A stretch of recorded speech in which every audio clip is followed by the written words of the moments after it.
வாக்குத்தத்தம் உன்னுடையது. வாழ்க்கை என்பது ஒரு போட்டி. அதில் வெற்றி பெற வேண்டும் என்பது வாழ்க்கையின் குறிக்கோள். எல்லாருக்கும் அந்த விருப்பம் உண்டு. விளையாட்டு போட்டிகளிலும் அதையே நாம் பார்க்கிறோம்.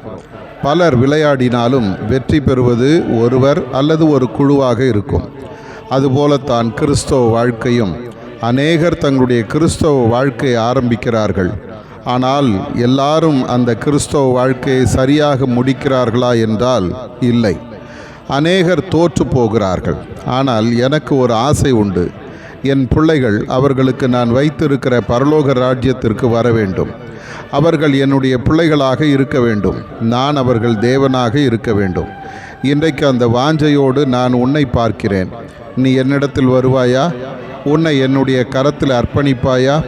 உன்னுடைய வாழ்விலே நான் கிரியை செய்ய உன்னை ஒப்பு கொடுப்பாயா?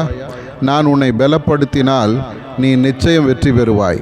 நான் உன்னை ஆசீர்வதித்தால் நீ நிச்சயம் ஆசீர்வதிக்கப்படுவாய். நான் உன்னை உயர்த்தினால் நீ நிச்சயம் உயர்த்தப்படுவாய்.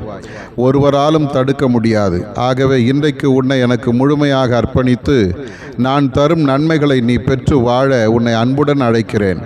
நீ வருவாயா? உனக்காக வைத்திருக்கும் நன்மைகளை பெற்றுக்கொள். இன்று நான் உன்னோடு இருந்து உன்னை நடத்துவேன். ஆதார வசனம்: ஜெயம் கொள்ளுகிறவன் எல்லாவற்றையும் சுதந்தரித்து கொள்ளுவான். வெளிப்படுத்தல் 21:7.